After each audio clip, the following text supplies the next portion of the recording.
আসসালামু আলাইকুম সুপ্রিয় দর্শক, দেশ ও দেশের বাইরে যে যেখান থেকে আজকের এই প্রতিবেদনটি দেখছেন সবাইকে প্রিন্স এগ্রোর পক্ষ থেকে শুভেচ্ছা ও অভিনন্দন জানাচ্ছি।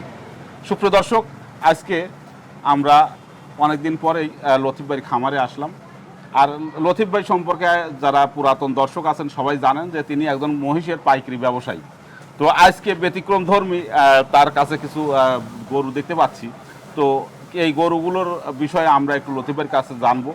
তো আর কথা না বাড়িয়ে আমরা কথা বলবো লতিফ ভাইয়ের সঙ্গে। আসসালামু আলাইকুম ভাই। ওয়ালাইকুম আসসালাম ভাই। আসসালামু আলাইকুম। ওয়ালাইকুম আসসালাম ভাই, কেমন আছেন? জি ভাই, আলহামদুলিল্লাহ। অনেকদিন দেখতেছি না, অনেকদিন আসি, শুধু পাইকারি বেশি, তো এই জন্য ইউটিউব ওয়ালারা অনেক ঝামেলা দেয়। তো বলে শুধু তোমরা যদি এইভাবে দেও তাহলে তো আমাদের সমস্যা, এই জন্য আমি পাইকারি দিই। আমি আনি 1000 করে লাভ হলে আমি দিয়ে দিই। মানে যারা এই যে অনলাইনে প্রতিবেদন দিচ্ছে এরা অনেক আমার কাছ থেকে তারাই আপনার কাছ থেকে নিয়ে তারাই বয়ান দিচ্ছে যে আমরা সরাসরি ইন্ডিয়া থেকে আনতেছি। আচ্ছা, তাদেরই অভিযোগ যে আপনি নিজে দিলে পরে আমরা কিভাবে দেব। জি, এই জন্য ওই আচ্ছা ঠিক আছে, যার জন্য আর দেখি না। এই যে মোষ আনছিলাম, কয়টা মোষ আনছিলাম, দিয়ে দিলাম, দেখাই দিলাম না। এই জন্য কিছু গরু ছিল খামারে, পালছিলাম কুরবানি উপলক্ষে, এই জন্য আবার এগুলার জন্য দিলাম। তো আজকে আপনি গরুগুলো দেখাবেন। জি, গরু এই ঈদ উপলক্ষে এই গরুগুলো রাখছিলেন। তো কতগুলো গরু আছে? আছে গরু আছে 20টা। 20টা। তো বলদ গরু, সবই বলদ। দুইটা আইডিয়া আছে। এগুলো সব ইন্ডিয়ান? ইন্ডিয়ানই, একটা দুটি করে কিনে কিনে খামারে পালছিলাম। আচ্ছা, তো এগুলো সর্বনিম্ন কি রকম দাম আর সর্বোচ্চ কি রকম দাম? সর্বনিম্ন 85। ওয়ানলি 85 থেকে শুরু করে 150 পর্যন্ত আছে। আচ্ছা, তো সুপ্রিয় দর্শক, আমরা আর কথা না বাড়িয়ে লতিফের কালেকশনের যে কুরবানের উপযোগী যে বলদ গরু, তো এগুলোর দাম দর কেমন আমরা কিছুটা ধারণা নিয়ে নিলাম, যে 85 থেকে শুরু করে 1.5 লক্ষ টাকা পর্যন্ত। তো আর কথা না বাড়িয়ে প্রতি পিস আমরা আপনাদেরকে দেখাই। সুপ্রিয় দর্শক, আমরা লতিফ ভাইয়ের কালেকশনের সর্বপ্রথম ছোট এবং অল্প দামের গরুটি দিয়ে শুরু করব। ভাই, এটা কি রকম বয়স, জাতমান কি, এগুলো একটু? এটা 4 দাঁত। 4 দাঁত। আচ্ছা, এটা বলদ? এটা বলদ, সব বলদ। জি জি। আচ্ছা, ওজন কতক্ষণ হবে এটা? ওজন হবে 3 মণ 10 কি 5 কেজি এরকম। 3 মণ প্লাস থাকবে? জি। আচ্ছা, তো এটার দাম কি? এটার দাম একদম 85। দ্বিতীয় কোনো দাম হবে না। আলাপ আলোচনার কোনো সুযোগ নেই? কোনো সুযোগ নেই। আচ্ছা, এটা একদমই বিক্রি।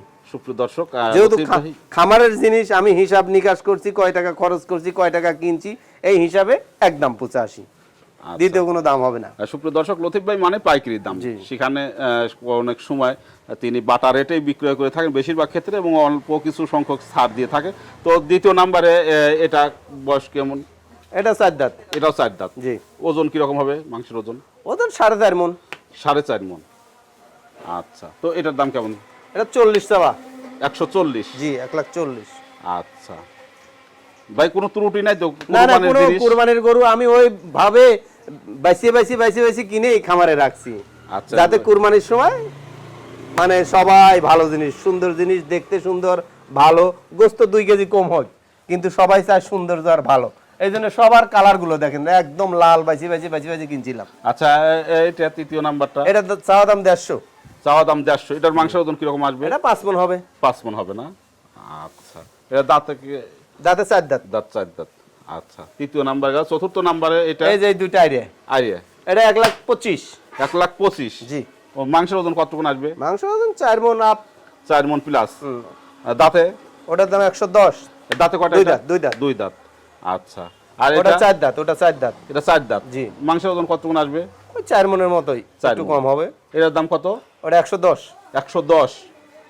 আচ্ছা, আরো আছে দেখেন, আমি সব কুরবানির জন্য সব বাইসে এবং কালার সৌন্দর্য, এই জন্য এইগুলো রাখছি। আচ্ছা, কারণ কুরবানির গোস্ত চায় না, সবাই সৌন্দর্য চায়। তার পরবর্তীতে এটা দাঁতে কি রকম? এটা দাঁত 6 দাঁত হইছে। 6 দাঁত। জি। মাংসের ওজন কতক্ষণ হবে? এটা 5.5 মণ। 5.5 মণ। জি। আচ্ছা, এটার দাম কি রকম? চাওয়া দাম তো 55, 60। 55, 60। তার মানে আলাপ আলোচনার সুযোগ আছে। জি জি, সুযোগ আছে। তার পরবর্তীতে এটা? এটা 140। 140। এটা মাংসের ওজন কি রকম আসবে? এটা 110। এটা মাংসের ওজন কি রকম আসবে? 4.5 মণ। 4.5 মণ। আচ্ছা, আর এটা? এটা 110। 110। জি। আচ্ছা, আমরা একটু চতুর্পাশে ঘুরিয়ে দেখাই। এটার মাংসের ওজন কি রকম আসবে? কত হবে? 4.5 মণ। 4.5 মণ। আচ্ছা, তার পরবর্তী আবাল আবাল, 2 দাঁতের আবাল। 2 দাঁতের আবাল। জি। এটার মাংস ওজন কিরকম আসবে? এটা 5 মণ। 5 মণ। এটার দাম কেমন চাচ্ছেন? এটার দাম 150।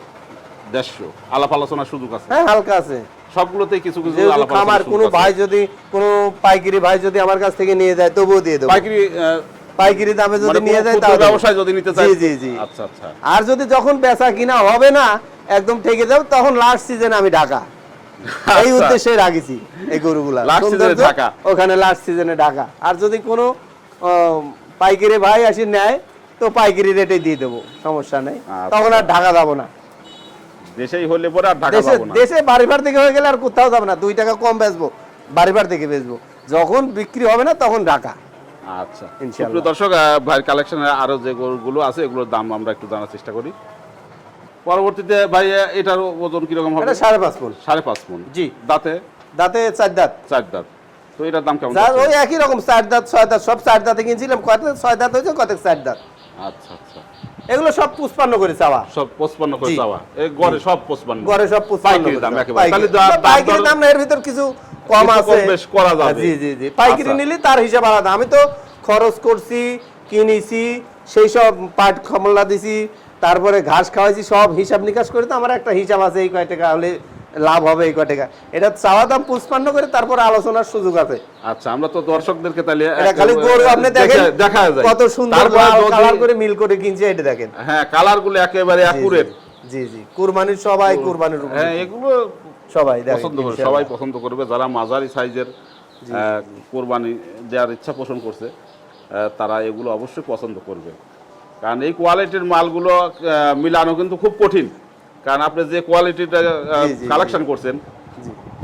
এই কোয়ালিটিগুলো সবাই লাল টকটকা করে দিয়ে রাখছি, কারণ ঢাকায় বেচছি, ওই সিলেট বেচছি, চিটেগাং বেচছি, ওরা শুধু গোস্ত দেখে না, ভাই ভাই আমরা সৌন্দর্য নেব, 10 কেজি গোস্ত কম হোক, সৌন্দর্য দেখলেন। এই জন্য আমি বাইছে বাইছে, যেহেতু ঢাকা যাওয়ার অভ্যাস আছে, এই জন্য বাইছে বাইছে লাল গরু রাখছি।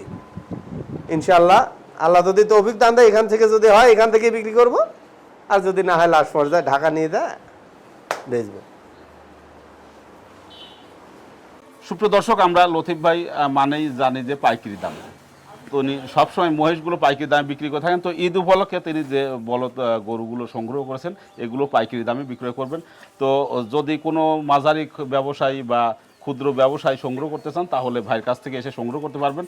তো ভাই অনেকগুলো দর্শকও দেখতে পাচ্ছি, সব দর্শকগুলো কি আপনার কেনার উদ্দেশ্যে আসছে? জি ভাই, কুরবানি দিবি তারা আসছে দেখার জন্য।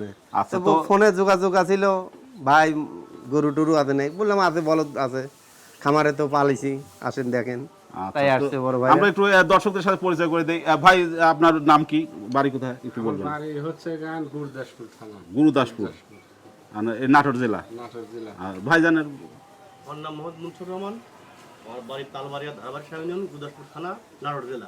নাটোর জেলা। আর ভাইজানের বাসা কোথায়? আমার নাম তাজুল ইসলাম, আমার বাড়ি ভাঙড়া থানা, বেড়ামারা গ্রাম। আচ্ছা, আর মুরব্বী আপনার বাড়ি? ধারাবাড়ি সেই ধরাবাড়ির। আচ্ছা, তার মানে নাটোর জেলার আপনারা, আর একজন আছেন পাবনা জেলার। আচ্ছা, তো ভাই দর্শকের উদ্দেশ্যে কিছু বলবেন? দর্শকের উদ্দেশ্যে কি বলবো ভাই, আসলে গরুগুলো খুব সুন্দর বাছি বাছি পালছিলাম। যদি কোনো দর্শক ভাই কোরবানির সৌন্দর্য, এবং কুরবানি তো আল্লাহর হস্তে দেয়া লাগে, কুরবানি যদি কেউ নেন তাহলে যোগাযোগ রাখবেন, ইনশাআল্লাহ গাড়ি আছে, পৌঁছাও দেওয়া যাবে। আপনার সঙ্গে যদি দামে দরে বা কথাবার্তা আলাপ আলোচনায়, তাহলে আমি পৌঁছাও দেবো, সমস্যা নাই। তো- আপনি ঢাকা বলেন, চিটাগাং বলেন, তবু পৌঁছা দেবো। আর একটা বিষয় সমস্যা আপনার নেই। কাছে জানি, সেটা হচ্ছে যে অনেকেই পালতে চায় না যে কুরবানির আগের দিন নেব। তো সেরকম যদি কেউ হ্যাঁ, টাকা সেরকম পয়সা যদি পরিশোধ করে দেয়, রেখে দেবো, আমরা সমস্যা নেই। একদিন খাওয়াতে জি জি জি, খাওয়া প্রস্তুত দেবো, আছেন তো, খাওয়া না? দেবো, অবশ্যই আচ্ছা। খাওয়া দেবো। তো সুপ্রিয় দর্শক, একটা হলেও খাওয়া দেবো, 5টা কেন, একটা যদি 5টা নেয়, 10টা নেয় বা একটা নেয়, তবুও পাইলে দেবো, সমস্যা নেই। ঈদের আগের দিন পৌঁছা দিবেন, হ্যাঁ, এই দায়িত্ব। এদের আগের দিন নিয়ে যাবে। আচ্ছা, তো সুপ্রিয় দর্শক, আপনারা ইচ্ছা পোষণ করলে এগুলো অনেকেরই সমস্যা, বাসা বাড়ির ক্ষেত্রে রাখার সমস্যা, খাওয়ানোর সমস্যা, লোক জনবলের সমস্যা। তো সেগুলো যদি লতিফ ভাই সলভ করতে ইচ্ছুক, তিনি ঈদ পর্যন্ত লালন পালন করে দেবেন। তো যদি কোনো দর্শক পছন্দ করে থাকেন তাহলে অবশ্যই আমরা স্ক্রিনের ভাইয়ের ফোন নাম্বার দিয়ে রাখবো, সেখান থেকে সংগ্রহ করে আপনারা আলাপ আলোচনা করে সংগ্রহ করবেন। তো সুপ্রিয় দর্শক, আজকের মতো এ পর্যন্তই ছিল। পরবর্তীতে দেখা হবে নতুন কোনো ভিডিও নিয়ে। সে পর্যন্ত সবাই ভালো থাকবেন, সুস্থ থাকবেন। প্রিন্স আগ্রোর পক্ষ থেকে আবার সবাইকে শুভেচ্ছা ও অভিনন্দন জানিয়ে আজকের মতো বিদায় নিচ্ছি। আল্লাহ হাফেজ।